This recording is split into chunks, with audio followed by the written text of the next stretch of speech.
This is Motovation. I'm Lori Joy Kingwell. And I'm Chrissy Van. We're two dreamers on two wheels inspired by our community. And celebrating the voices we're just lucky enough to discover along the ride. So if not already, like, subscribe, follow along, do what you gotta do to not miss an episode. Welcome back.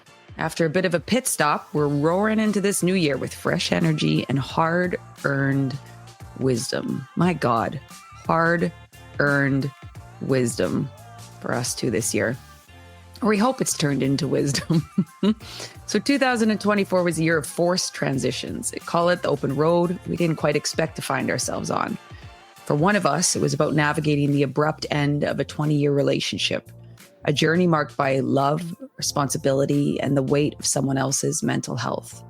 The road was unclear, and it was twisting through resolution, betrayal, and ultimately arriving at a liberating new reality. A stronger, evolved version now stands on the other side. For the other, the year was defined by a conscious pivot, a bold decision to pursue a new path through studies. But as the workload grew, burnout loomed.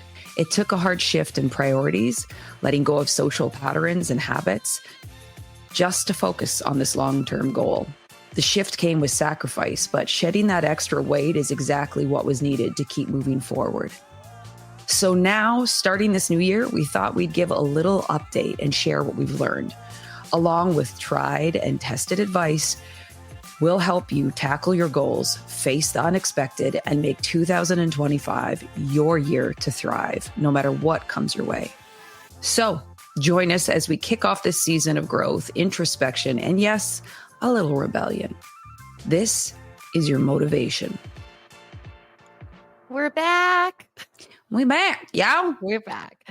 Yeah, obviously last conversation we spoke to our little hiatus there, which I think was by far the best decision. And whether you're a new listener or a long-term listener, I do want to let you know that Lori and I had a chat quite recently that we're going to be doing bi-weekly episodes to really aid in our consistency through this season of life. But we thought we would kick off the year like many do. It's about a lot of people recalibrating, resetting goals. It kind of has that same vibe that we get in the fall. And when you do that, you can't help but look back. And I'm actually a New Year's nut. I have always loved it, no matter the year that I've had, because of the introspection that comes with it.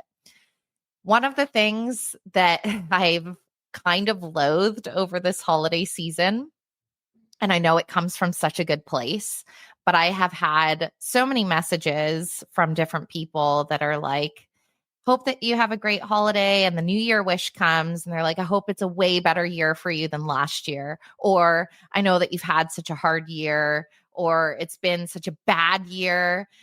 And I know that comes from such a heartfelt place, but I actually loathe it because I wouldn't, it's going to sound fucked up to say, but I actually would trade zero of what 2024 brought me. And I genuinely mean that to the core of my soul. I would trade none of it. I'll give you a little timeline recap because I know that we've been sporadic with our episodes, but we know that we did the full disclosure on March 12th. We hit that record button one day after my partner of 20 years said they no longer wish to be married. It was followed by being completely iced out by this person of 20 years and having no idea what the fuck happened or what was going on. I was completely blindsided. I rapidly lost insane amounts of weight with the stress. I had journals that quite literally started out with, I don't know how I'll survive this. I held on deeply to people in my sphere who saw me the most emotionally naked I had ever allowed in my life. The next 5 months was a web of confusion. What I would later know, and I know it seems so overused, but the definition of gaslighting, manipulation, but it was at the hands of an individual that I've loved for over 20 years and wasn't just a love romantic partner of mine, but a friend. And that friend was suffering, and the suffering human and that hurt human was capable of putting hurt onto myself that I could have never imagined and that I also allowed. That led to the summer where I walked into my condo during my separation to find my separated partner of 20 years in bed with a woman in my bed, which was an insanely like shocking, and I can't even begin to describe the levels of emotions that were felt within that day. I remember waking up the following after being surrounded by my incredible community and having myself deeply held through the most guttural sobs and allowing of deep emotion to exit my body. And the next day, quite literally being passed out on Lori's balcony in the sunshine, unable to lift my head because it just felt all too fucking heavy and impossible. And then came the liberation. To be honest, no one, unless they really knew my story intrinsically, could understand what happened at that point because I was free. I realized, and this is why I highlighted saying I was being hurt in ways I couldn't have imagined by a soul that I'd known for so long, but I also allowed that. And it was this realization that I had had this rusty chain around my neck dragging me down the water while I was doing fucking deep inner self work that wasn't just a therapy session. It was everything going on behind it every day to get a gasp of air. And I was like, holy fuck, I have the key to unlock myself from this. And I bounced into the surface and I started breathing motherfucking oxygen into my lungs. Now, what happens if we go to an oxygen bar, my friends? You get a little high. You get a little high. What a great metaphor. Especially when you've been like gasping for air. And that's exactly what happened. On the other side of this was obviously some time and space, but like this little gap. And then there was a liberation. Like within that was my sexual liberation, parts of myself that had not been unlocked or explored, but there was deep curiosity. And I rode a wave of oxytocin and dopamine and adrenaline. I honestly don't think I slept for about 2 to 3 weeks. And that's barely an exaggeration. I was euphoric. And with that sense of euphoria, it felt amazing after really only knowing guttural pain and sorrow for an extended period of time.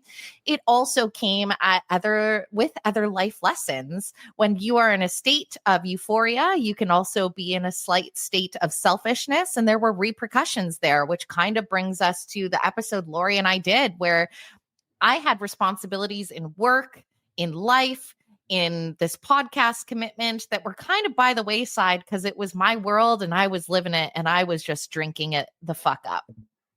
So those were more lessons learned. That obviously leveled out as it does. And I can say I have spent the last several weeks of this year doing a lot of visits with different versions of myself that I met this year, because there were so many different internal changes that happened because of the challenges that were coming my way. The evolution was constant and rapid, and I was fucking committed the entire time. But I have visited the her that cried on her floor, that painted, that felt it was impossible. Like the depths of low, like the hole was a chasm at times, and it was really real. I have put over now 48,000 words on paper. I documented it heavily. And one of the things in my journal that just came up over and over again was I wrote it so many times. I had no idea why all of this was happening as it was, but I trusted it. Every time I was like, I deeply trust I am exactly where I'm supposed to be. And the biggest lesson that 2024 taught me, or really, I kind of want to say it, the biggest thing it gifted me was a reigniting of my relationship with my deep intuition and my inner knowing. I've always been aware I shouldn't say always, but I've had a pretty conscious relationship of my intuition and deep knowing.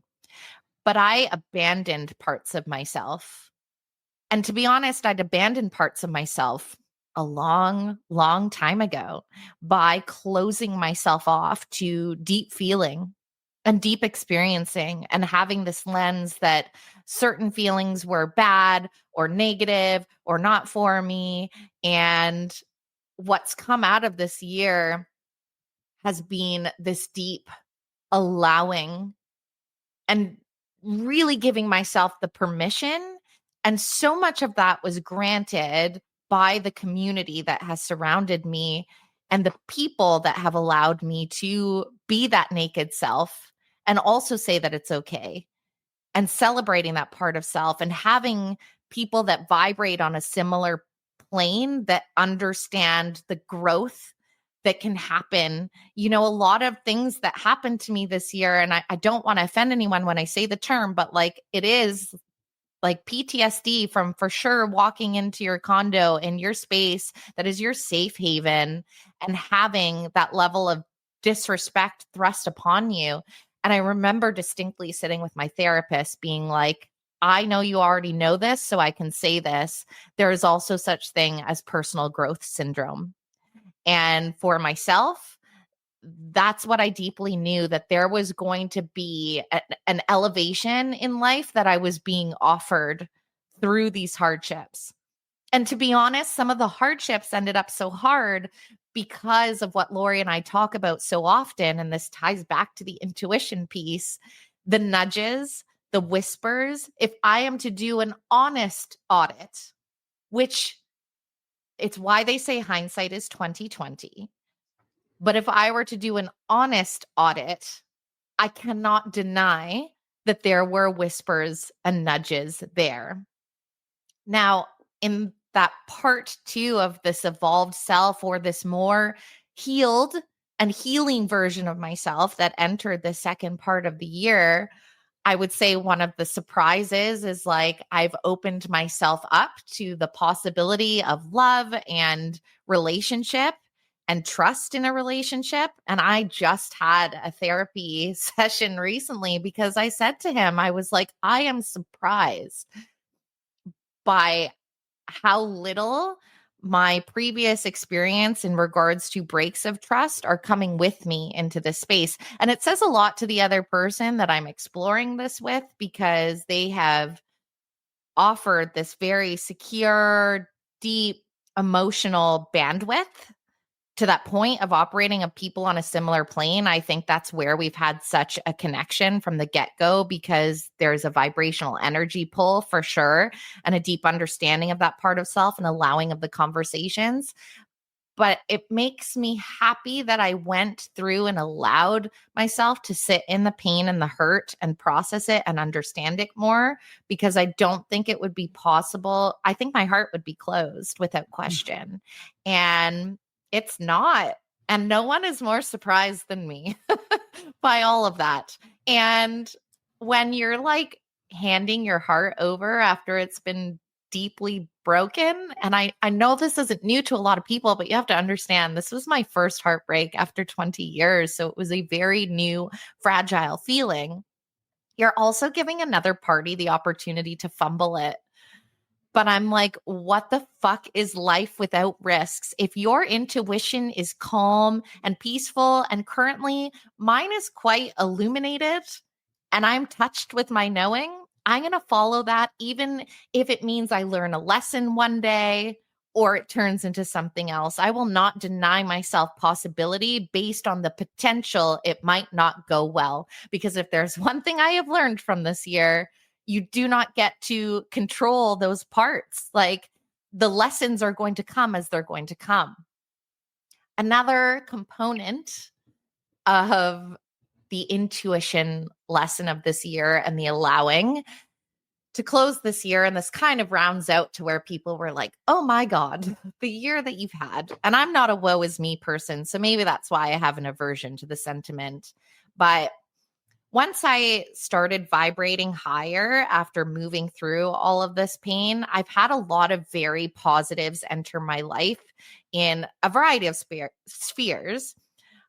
One of which was career wise, where all of a sudden, these things start to happen. My phone rings one day and it quite literally was, hey, do you want to go do some commercial work in Hong Kong? And you're going to leave in 3.5 weeks and do all these things and get back into my wheelhouse. And I was like, holy fuck.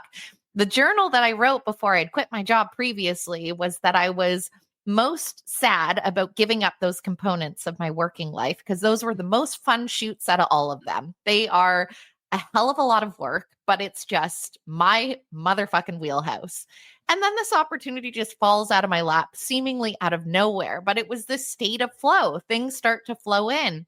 And I made my theme career-wise for 2025 as diversification because I've always just done one thing, worked for one person, had one job. And I've realized in what I'm capable of, it doesn't make sense to pigeonhole myself and to be open to different opportunities. And as soon as, of course, I put that out there, all of a sudden this thing falls in my lap. It's a 1-week commitment. So not a big thing. I had the time of my life. I quite literally was like, what is this year? Like, who would have thought? All of a sudden I'm sitting here in Hong Kong after the shit show that was. And I knew during that week, my dog was not doing well. There was a steady decline through the fall and things really took a turn when I was there to the point I was now having to navigate conversations with my ex-partner over what do we do? And of course, he's stressed too. What does he do? And I was like, whatever we do needs to be best for Stella. If I don't make it back, she can't stay for me. But she did, like she was monitored throughout. And I knew that I was coming home to put my beloved dog down. And like, I can't touch on that too much because it's so raw and still there. And I will have a big moment. So I'm going to leave that there. But like, that was anyone that's loved an animal knows like it's family. And it was a horrendous thought to know when I got back, we basically made the plan that I would have a night or two with her. And that was that. And during that time, I couldn't get a hold of my mom. And it was weird because we always stay in contact. And especially if I'm doing something like that, she's normally checking in a lot. And my gut in the knowing, I was like, something's wrong. And so I was on, like, talk about the juxtaposition of two worlds. And it's kind of feeds into why I'm not materialistic largely. Obviously, everyone has a semblance. I care of what I look. I just got my fucking nails done. So I can't say that wholeheartedly, but it's generally not what I prioritize or hold on a pedestal in life. But I was sitting in first class for the first time in my life, obviously a sponsored flight. It was bougie and ridiculous. I was just like, this is life on the other side of the curtain. And I'm messaging back home. And I messaged my sister, but I realized she's on Android, so I can't reach her. And so I messaged my mom again and I said, I'm really worried. Like, are you okay? And she just wrote me and she was like, I wish I could tell you everything's fine over here, but it's not. And I know that you like things straight up. And I was like, I'm in a really good headspace. I've just got, this is literally what I'm writing on her. I'm in a great headspace, like lay it on me. And she's like, I really feel like it should be when you're home. And I was like, well, you can't write that. You should just tell me now. And she just wrote, prepare yourself. And kudos to my mom that always takes the long way round. But I got the most blunt text ever that just said, my brother-in-law is dead. And it was not expected. I have spoken to some of the struggles that surround my family sphere. We have no idea exactly what transpired there. I want to be super respectful to my family that's involved as well. So I can't go, I'm not willing at this time to go into depth about it. But what I can tell you is that no one was expecting this. And the manner that it occurred, it was in a family home. It was exceptionally, exceptionally traumatic for my sister. And obviously for the family. I mean, the timing aside would be terrible at any time to experience that, but we were less than 2 weeks before Christmas. and my family lives all the way on the East Coast. I had to tell them I'm actually putting my dog down tomorrow. So I need to do that first. And I knew that I needed to allow myself to grieve that. And this is where I'm like, all of that has been really hard. It's only December 27th, so it's all exceptionally fresh. But these are the versions of her that I'm just so happy and grateful I built this year. I spent the Thursday after I put my dog down, I could not get out of bed. I cried all day over all the things. I would bounce from mourning that experience, and I really struggled with having to play God.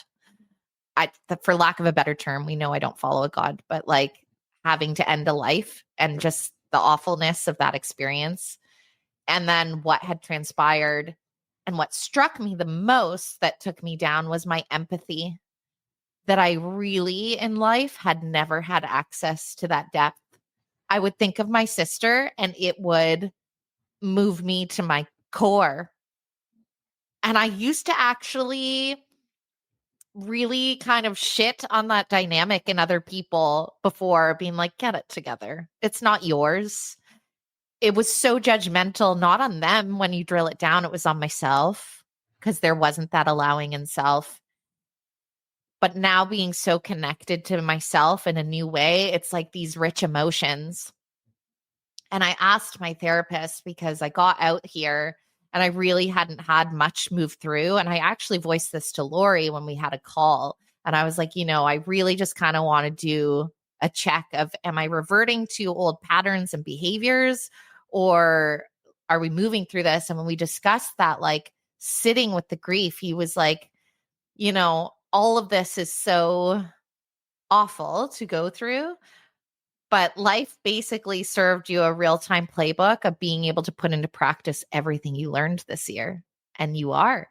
There is this new, I say healed, but everyone is still healing. But there are definitely parts of myself that I have deeply healed. And some of them are actually very deep wounds from childhood that I've worked intensely on, because when I was broken open, it finally was the ticket to crack myself and allow light to shine in on those parts and recognize. And so my update and really lessons heading into 2025 is that it really goes down to that poem I celebrate all the time. And I'm going to say it again, but the clock of life is wound but once, and no man has the power, I should say, or women, or they, them, to tell just when that hand will stop at later early hour. This is the only time you own. Live, love, toil with a will. Place no faith into tomorrow, for the clock may then be still. And I don't mean that as a morbid, like you could die tomorrow. I also mean that you have no promise that the rest of your day, the rest of this hour looks exactly as you expect it to be. All our thought patterns on that are really based on predictions of the mind, based on what it's experienced so far. You don't fucking know. And you don't have control over a lot of things that we disillusion ourselves to thinking we have control of. But what you can control is how far you lean in and the work you are willing to take accountability for and do, even when it's fucking brutal, because that is when it counts the most. And what will end up happening if you deny yourself that gift, if you keep circling around the same lessons over and over again, and when that happens, you find yourself pointing and saying, woe is me, and this person did this, and this is why my life looks like, I implore you to go in, because the answers are all there and the richness on the other side is so worth it. And being untethered or disconnected from your intuition is quite possibly one of the least healthy things we can do on a soul level. And as soon as you start the repair work on your relationship, you're going to start receiving in life. It's like that when the student is ready, the teacher will come. And like my community, you have all been the teachers. You couldn't do it for me. No one can. But I couldn't have done it without these individuals. And I'm just heading into 2025 with such a grateful heart. So to round out my side of the monologue, it's exactly how I started. 2024, was it fucking challenging? Yes. More than I could have ever imagined. Would I change any of it? Absolutely fucking not. Happy New Year. Everything that you spoke to is such a it's kind of the perfect segues to the year, why I've had the year that I've had, how I came to challenge myself in the way that I have this past year, because I had the whispers and then the large nudges coming in of you've got a lot of work to do and you've got a lot of things to look at in your internal world, because in many ways I was one of the people that saw things as happening to me, not for me. And I dealt with a lot of depression and anxiety. And I kind of always felt like I was in a prison within myself. And so I started this kind of like, I need to go deeper into this. And then all of these really, and then it was just like this waterfall of illnesses and deaths back to back to back. And you were just trying to sift through it all. And again, if you've been a listener prior or if you're new, but the kind of, essentially it was like a 5-year span that led to the last main 2 years of I say last 2 years because it was the last 2 years were sifting through the grief and then coming out on the other side being like, who am I after this all? Who have I, transformed into? The aftermath of it has been one of the biggest years has been this year. And that was because so much of being with people on their deathbeds and being with people as they were entering, the last transitions of their life and having these really raw conversations with them and hearing them say things like, I wish I would have done this. I wish I would have followed through with this. I if I could do this differently. And it was just like the rawness of like, what am I waiting on? And what am I putting on the back burner? And what am I scared to do? And where am I doubting myself? And where do I make excuses? And, you just really, you don't have to, but I definitely took it as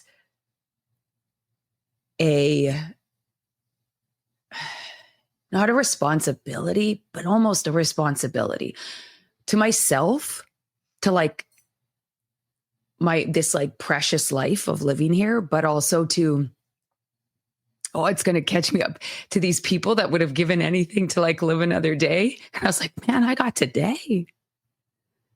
Like I have today. I have and I remember waking up so many mornings being like, if I ever kind of felt frustrated or that feeling of like, why one more thing on my plate? My plate's full. I was just like, you get to be here. You get to see these moments. You get to be by these people. You get to hear their story. You get to feel this pain. Because then you get to transform it into something like really beautiful and really meaningful.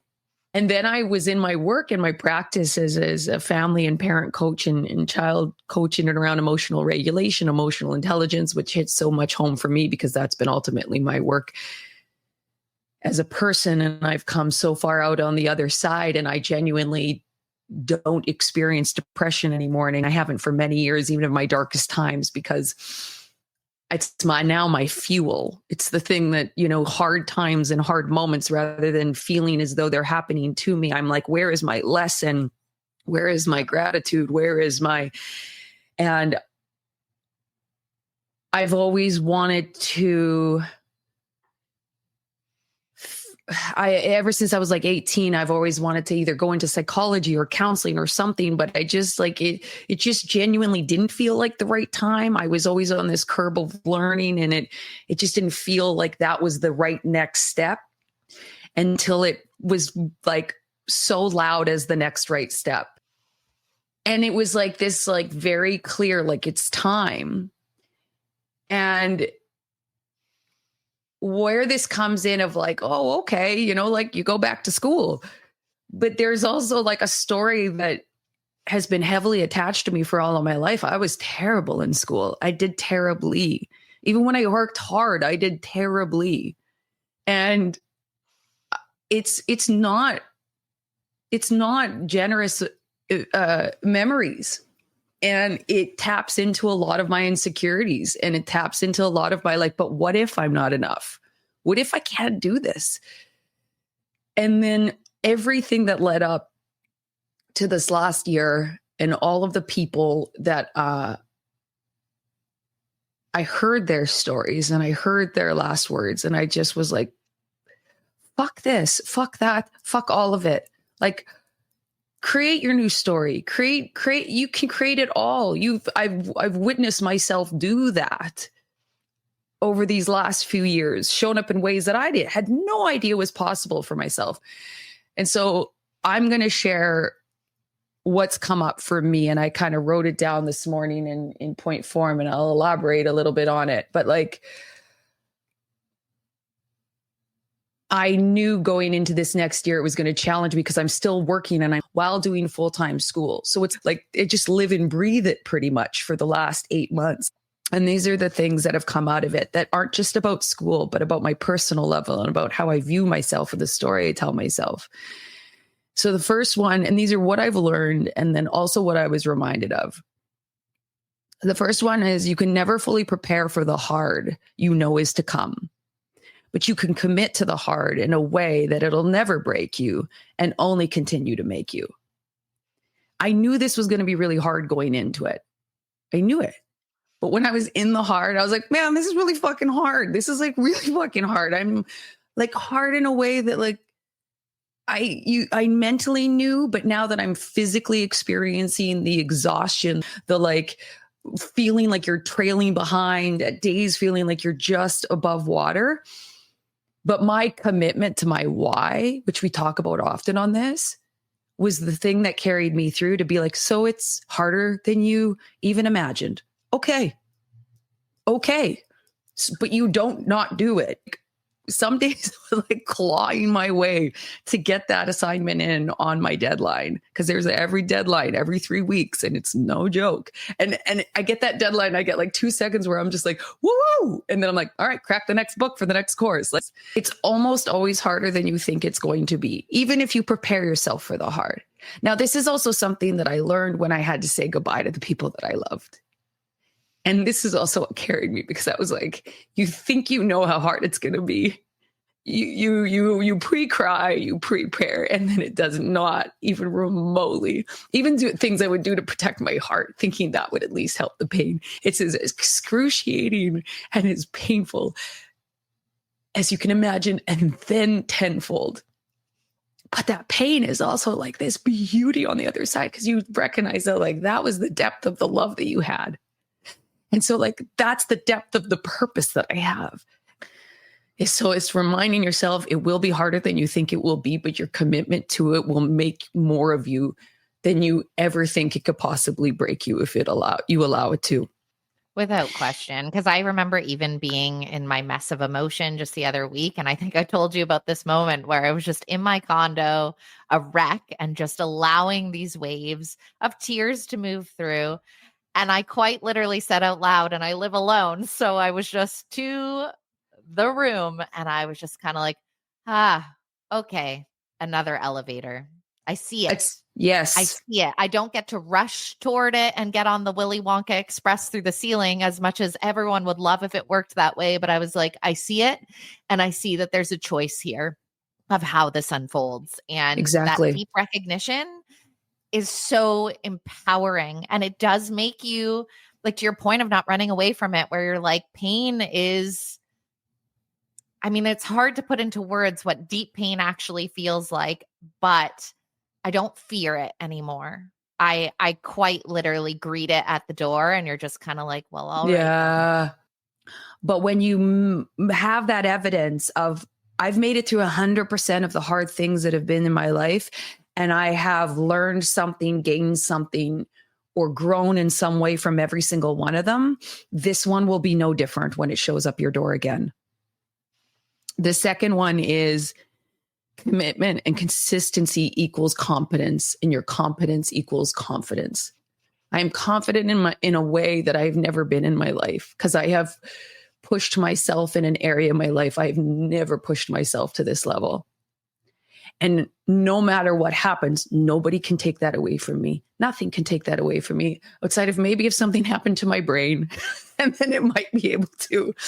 But what I have learned about myself and what I have recognized I am capable of when I hold myself accountable and consistent is I will carry for the rest of my life and is invaluable. And so that like commitment and that consistency to your commitment, you become a very competent person, and that competence equates your confidence. It's not this like surface level confidence. You know, it's a knowing because you've witnessed it. You have evidence for it.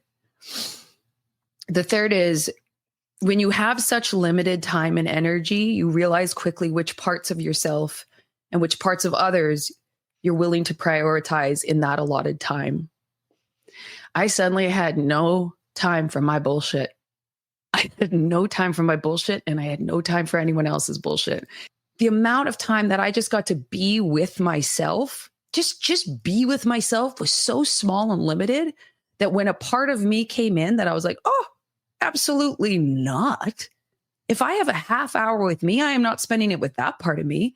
So I had to notice very quickly of like where I was really wasting my time and energy in certain frameworks of thinking, therefore feeling. And so I very quickly made a practice of making sure that I was switching to a framework that was a more generous version of myself, a more enjoyable version of myself. And then I also created that where I was like, I also don't have time for those parts of anybody else. The first was not even other people. The first was myself. And I realized really quickly of like how much time I really still spent complaining about shit that was quite neutral. That was just neutral. But I was deciding in my framework that it had meaning that wasn't serving me, wasn't serving anybody else, and wasn't serving my, my ultimate well-being. So suddenly that got really clear.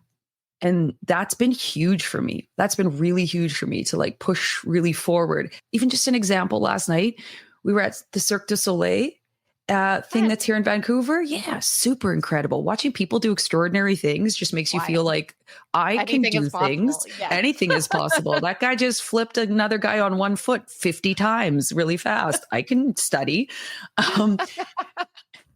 And when we first sat down, there was a really so hard. Yeah, sorry, only because that's how I feel every time. Or like you see crazy feats of construction, like they're building the SkyTrain. I'm like, that is wild to me that other humans that have a brain similar to mine operate in a way that's possible. Anything is possible. Anything's possible. I can sit and study for 5 hours straight. I can do this. I take breaks, have a little dance. But this guy was sitting in front of me, and he was super tall. And he had the best posture I've ever seen on a human. Good for him. Bad for me. And I immediately felt this anxious, annoyed, kicked up. Why the fuck do I need to be so tall? Sit in front of me. And I'm now thinking, what am I going to, I'm in control mode, and and I feel an injustice taking place. And why could, and I was just like, oh, look at you taking something neutral and and they had this beautiful like Celtic or whatever music going. And I just thought, look at where you are. Like, listen to the music and so I was drifting off, and I was looking into the, ethers of the corners of whatever. And Dave was like, what you thinking about? And I said, honestly, and I explained this to him, and he's been with me for 18 years. He knows what's up. He knows what gets my goose.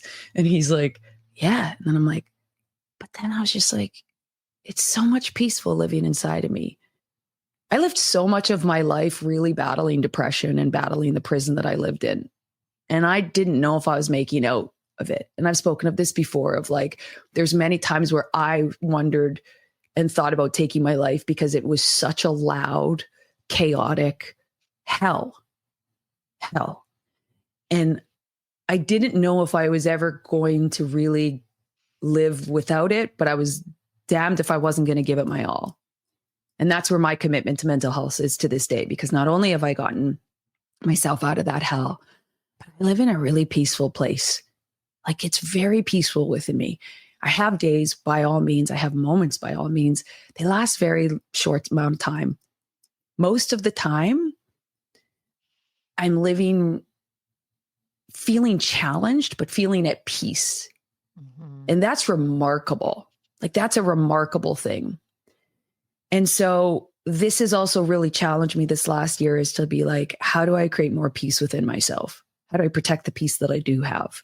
Thus being very quick to just set a boundary with parts of myself that I'm like, no, I'm sorry. I have time and energy for you. And when I do have more time and energy, I don't think I'm going to let you stick around anyways. I don't think I'm going to. The other thing, I think it's like 5, is 1 hour walks a day. And I mostly do this in nature. And I had no idea, and I never realized the sustenance that it is for me being a better person because of it all around. Just the act of physically walking. I do it in the afternoon, which kind of recalibrates me from my afternoon and my evening. I knew how much that movement and that time with myself in the morning has been so substantial. I had no idea the difference it would make in my life. I started it off just because I had to drive so much to working with my kids in different areas of the city. And I was just like, I feel tired in the afternoon. I need a little boost. Wow. I don't know. I'm hopeful. I feel like I've committed in a way, but I don't think I'll ever let that go. I now actually schedule it in as like, there's no ifs, ands, or buts. That goes into my day. And if I don't get it in the afternoon, which is rare, I do it in the evening. And this is a huge element to my recipe of peacefulness within myself. That's been a huge one this last year that I've learned. The next is, this is my reminders.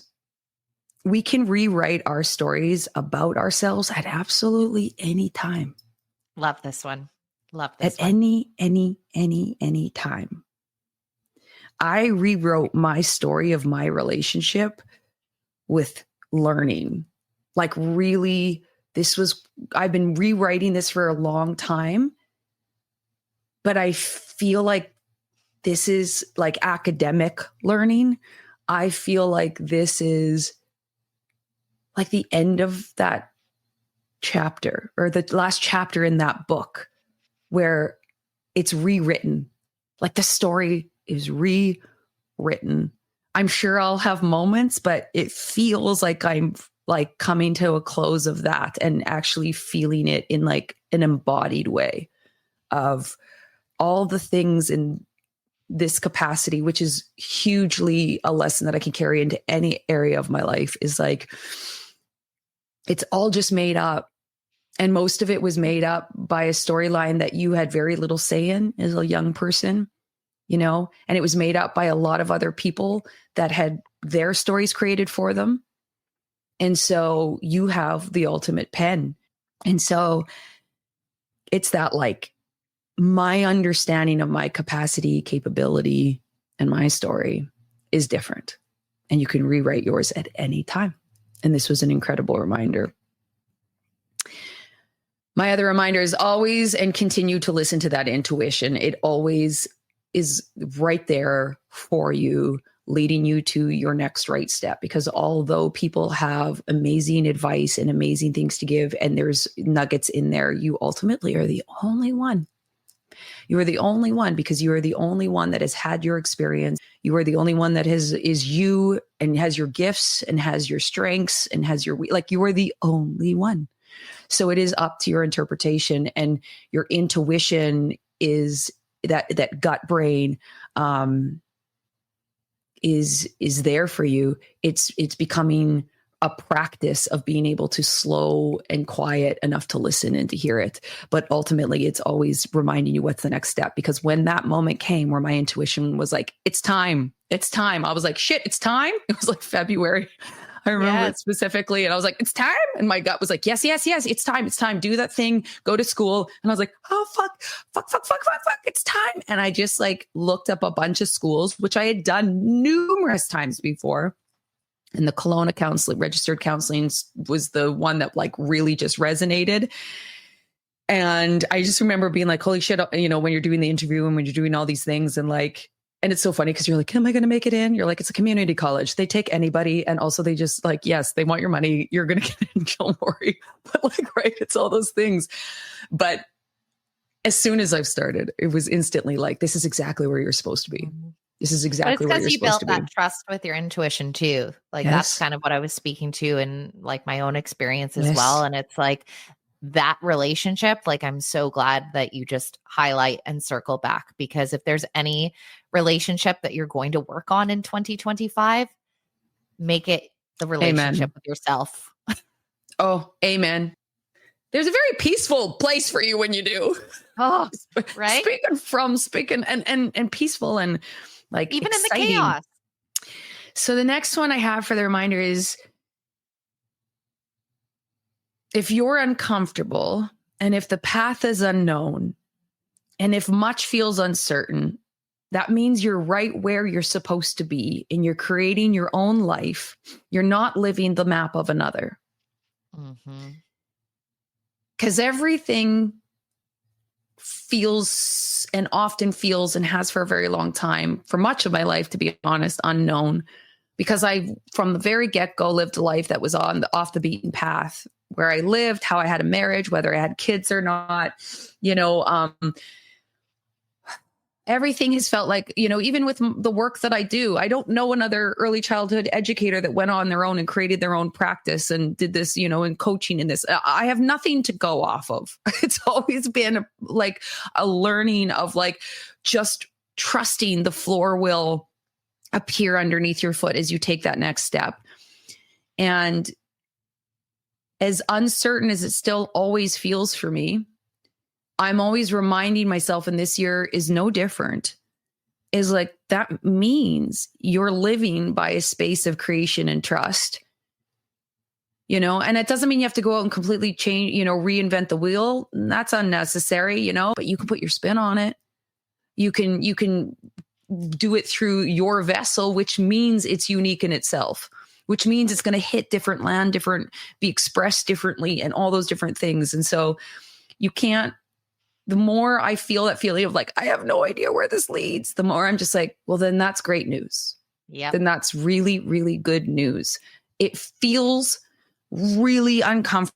I can't express that enough. It feels so uncomfortable, but it almost becomes it becomes a normal, even though it's uncomfortable. Uncomfortable becomes your normal, which I think is, I'm very, very, very glad that I started out living life that way. I learned that young, and I'm glad that I continue it to this day. And this year's a great reminder. The last couple is, you have to be willing to be bad at it before you're even remotely good at it. And I was reminded this in a big way this year, because I am learning at such an intense pace. And so much of it I'm doing will feel bumbly and fumbly and awkward and trying to remember it all. And then I'm putting it into practice in real time with my clients. And even though I'm getting these really amazing moments where I see the work coming to fruition and I see the work getting deepened and all the things, there's so many moments that I feel not capable, because until I'm capable.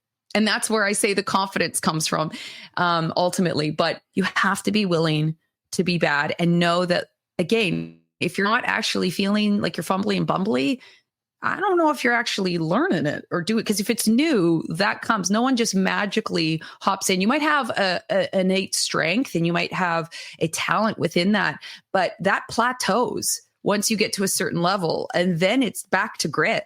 It's back the willingness, because that's what it takes, is it's grit to move past the shitty and the discomfort of being bad and failing. Because that is the only way on the other side, which is, again, you have grit, you will get to competence, and you will then turn it into a deep level of confidence, which now more than ever in this world of fakery of confidence will be of great value in whatever you do, even if it's just for your own fucking sanity right now in the world. Clarity and honesty. And this is something that you and I, Chrissy, our last episode speaks to. Clarity and honesty deepens relationships that are meant for you. and it concludes the ones that no longer are. Be clear but kind. Mm-hmm. And I don't necessarily say that it may conclude it permanently. It may conclude it temporarily. It may conclude that chapter of a relationship until the growth. But I can't. This was such a reminder because I had to be so clear with so many people in ways that I haven't had to be, because I had the time and energy to bend a little more than maybe I would have or could have in those, or should have maybe even moments for my own mental health. But I have a pretty big capacity, right? Like I really do. Like not like I was like people pleasing or things like that. But when you don't have the energy and capacity, you realize also where you identify as and where you are doing it at the sacrifice of self in certain moments. And so being really clear and honest with where you're at and what your needs are. I can't recommend it enough. I never had so many clear conversations as I had this year with my ex-partner. It wasn't reciprocal, and the amount of pain and hurt that could have been mitigated from both parties if that had been followed are tremendous. You know, I've had experiences where lack of clarity, ultimately, if you are unwilling to show up in relationships in that clear fashion, to your point of saying it's not going to shut down a relationship forever, but connection is cultivated, and connection needs some semblance of energy or understanding within it to keep it burning bright. And that's what you risk losing if you decide to cheat yourself. At the end of the day, these conversations are fucking hard to have sometimes. And I mean, you and I, Lori, like navigated this not that long ago either. And it was beautiful because both parties were willing to show up in like an open heart, open capacity, even when it's not easy to either look at oneself, you're fighting ego, or be the one that's saying the honest thing where there could potentially be a hurting of ego and not knowing what that reaction might be. But yes, like being so clear. I have put this into practice more and more efficiently since we started this in 2021. And the way it has leveled up my life and deepened connections in so many ways has been invaluable. Like it's a massive tool. That's the thing. And it's not out of like judgment of the other person, but it's recognizing for yourself of what you're willing to participate in. And so again, going back to what I said earlier is I had to be very clear of what the person versions of me I was willing to participate with and the version of other people I was willing to participate with, because I was like, you got such few time. How are you spending it and energy? My last one of all, and this is one that I do often. My 10-year-old self and my 90-year-old self would be incredibly proud of me. And they're actually the only ones that matter, ultimately. And so where this year has led me, where all the years have led me, my little kid and my elderly self are just like, yes, queen, yes. Keep fucking doing you. And so... And at the end of the day, so long as you're making your 10-year-old self and your older self proud, all is well. And if you feel like you wouldn't be, you can change your story at any time. Fuck yes, you can. I feel like that was reverse motivation maintenance, honestly. Yeah. Those reminders. But we didn't sing. So because you missed it. Motivation maintenance. Motivation maintenance. And that we're not, I don't think we're even giving one, are we? I think that definitely qualified. We just did it backwards because why not? It's 2025, bitches. Anyways, my poem, though, is going to be my close instead of a quote. Yes. And it's from Butterflies Rising, which is a book of poems. What if the raging inside of you is something beautiful? Your curiosity stretching and your soul stirring, all that wildflower energy in your veins. And the ache is everything you've suffocated for so long, just trying to find some way to breathe. And when it feels like you're burning it all down, you're just still learning how to burn bright. Maybe you go a little wayward and get a little reckless, but be easy on your restless heart. Have a little grace with your fire. You're a wild butterfly finding your way, just a girl growing wings. And that, my friends, is your motivation. You've just listened to the Motovation Podcast with your host, Chrissy Van, and me, Laura Joy Kingwell. Thanks for joining us along the ride. We've got new episodes dropping every Monday, and we're all about community. So follow us on Instagram at Motovation Podcast and visit our website at themotovation.com. And in the meantime, tanks full and full throttle.